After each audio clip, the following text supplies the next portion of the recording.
hospital sacrificed to keep New Yorkers healthy. They put New Yorkers first. Insurance companies only prioritize their soaring profit. Now they're back for more. Tell leaders in Albany to stop insurers from getting between doctors and patients. Prioritize care, not profit.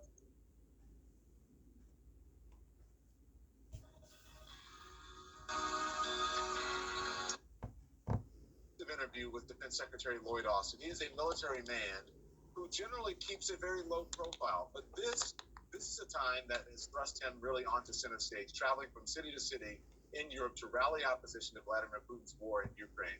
And we got some very special access throughout the Secretary's day today. I was able to speak with him on the plane while en route to Bulgaria. So good to see you. So he's showing up morale and defenses in Eastern Europe. And we were there as he was welcomed at Novosello training area in Bulgaria. Now here's our interview. Thank you for doing this. I appreciate it. And thank you. We just flew to Bulgaria from yesterday. You reiterated your opposition to a no-fly zone. If that is a commitment of the United States, how do you help close this guy over Ukraine? Well, Don,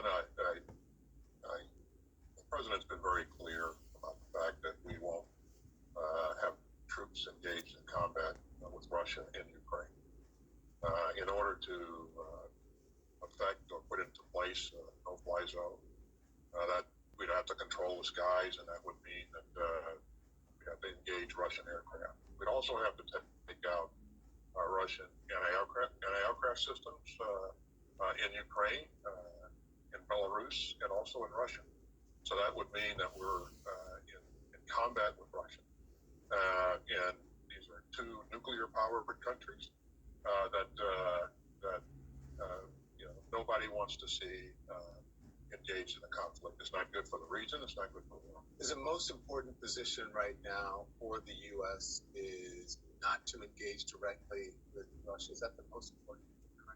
The most important thing is to make sure that we're doing everything we can to support Ukraine in its efforts to defend its country and protect its sovereignty.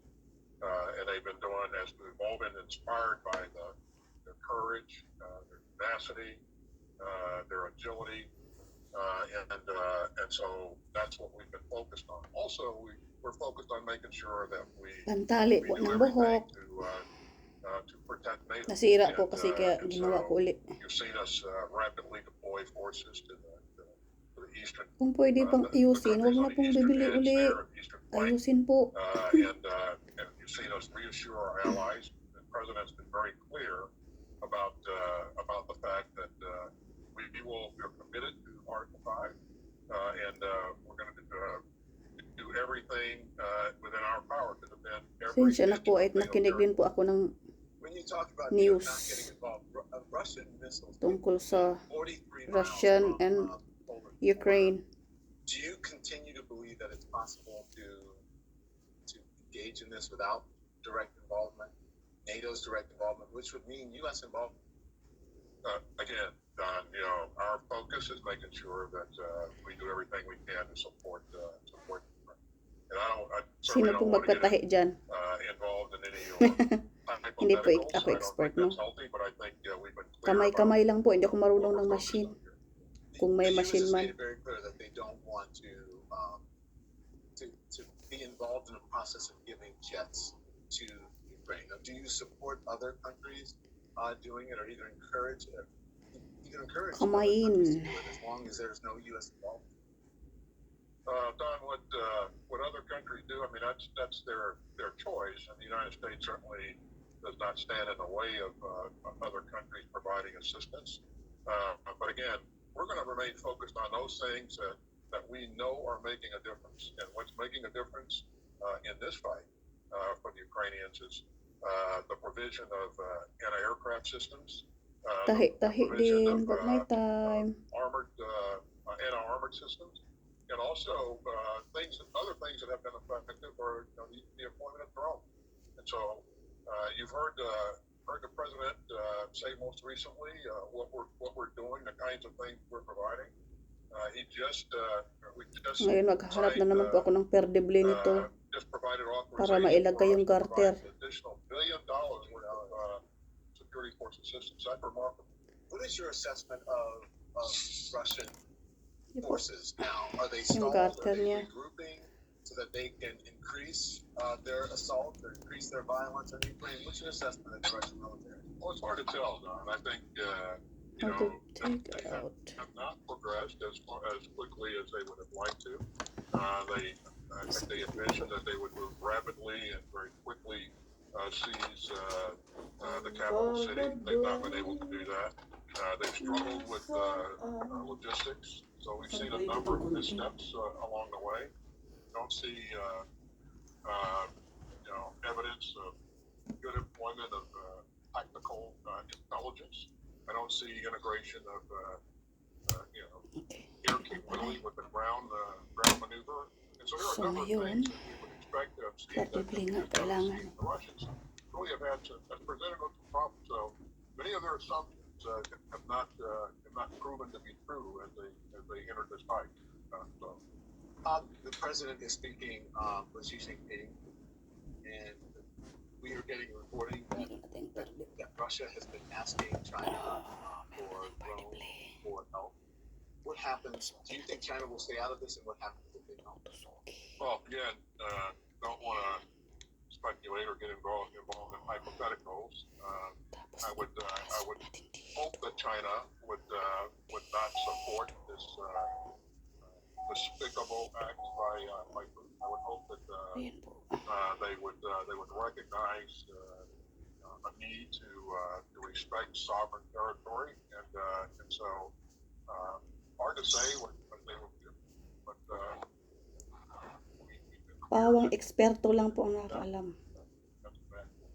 Joke. I want to first ask you about. We're getting intelligence. We're hearing from intelligence. Okay na. Okay na. Use chemical weapons and blame. Ngayon ay tahiin natin ulit President said yung... if that happens, they're going to pay a heavy price. What is a heavy price?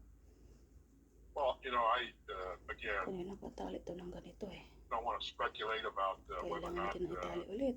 what the price would be. I would just say that if he used chemical weapons, there would be a negative reaction from the international community in terms of what kind of responses that would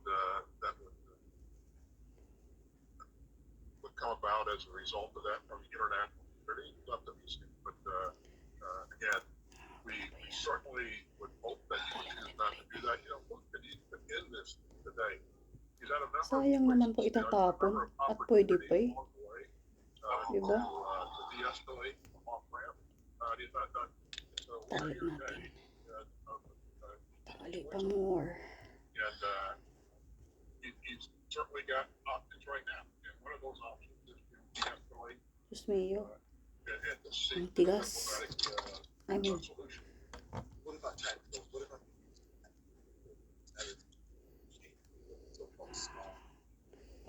Yun lang po. Tali-tali din pag may time. The use of Yun nuclear po. weapons that nobody would I think Gusto mo pang itali uli? Kaya pa ba? excessive rhetoric about nuclear weapons not helpful. But I would tell you that as far as we're concerned, in our current stance Kaya and pa. our capabilities and our belief in is it U.S. giving tactical advice or any kind of advice? Ang Pinay ay madiskarte. Kahit saan yan magpunta. Don, what do you see as Huwag itapon agad kung pwede pa. Pwede yan tali-tali pag may time. equipment? We're talking to our counterparts every day, Oops. and hopefully I'll get a chance to talk to Ngayon, the Ukrainian Minister of Defense soon. But there's always this tatapusin na natin nang matapos na. and also the leadership of other countries as well. I talked to my colleagues, other ministers of defense. They are engaged Bakit magsayang tayo ng Ukrainian Farah defense. So they would kung pwede pa? Iba po. Kung pwede pa, sige lang. we don't have any forces. It has been noted in the book article, Sun Tzu says that Sayang you naman. should build a Galing kaya to Pinas. golden bridge. Sayang yung galing Pinas, no? Well, we see this Tag as 5 piso. Tapos maganda pa. because of his decision to launch. Dito, He can make a decision $1. today, and see the 50 pesos na yun sa atin. he's had a number of Yun opportunities. na. He has Itong 5 piso galing Pinas, ayusin. This is not going well. Di ba po? And there are a number of things that are now Diskarte tayo pag may time. for him to See? Appreciate it. $1 po ito, pero pag dito, galing to Pinas, 5 piso eh.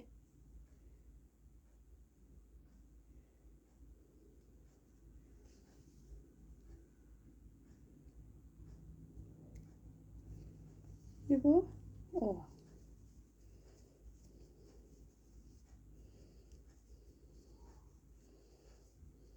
Binta ko to ng $1 din.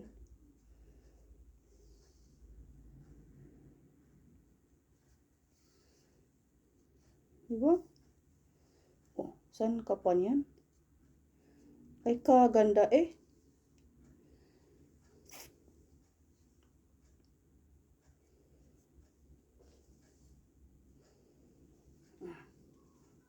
Diba?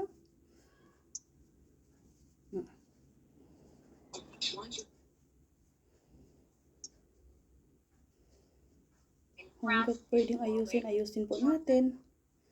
Nang sa ganon ay magamit pa po natin. Po.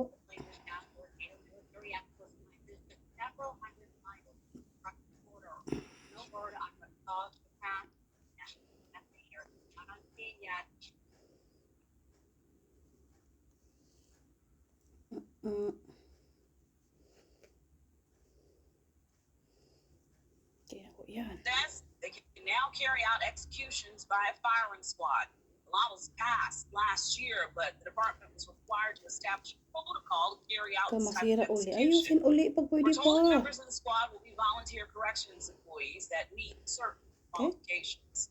It's been more than a That's done. decade since the last condemned inmate was executed in South Carolina. For years, condemned inmates could choose to die by the electric chair or lethal injection. But the lack of the lethal injection drugs and no inmates choosing the chair, the state came up with the firing squad option. Yun po. The Department of Corrections has renovated the capital punishment facility at Broad River Road to accommodate a firing squad.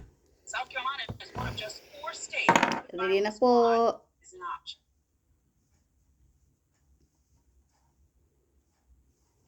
Salamat.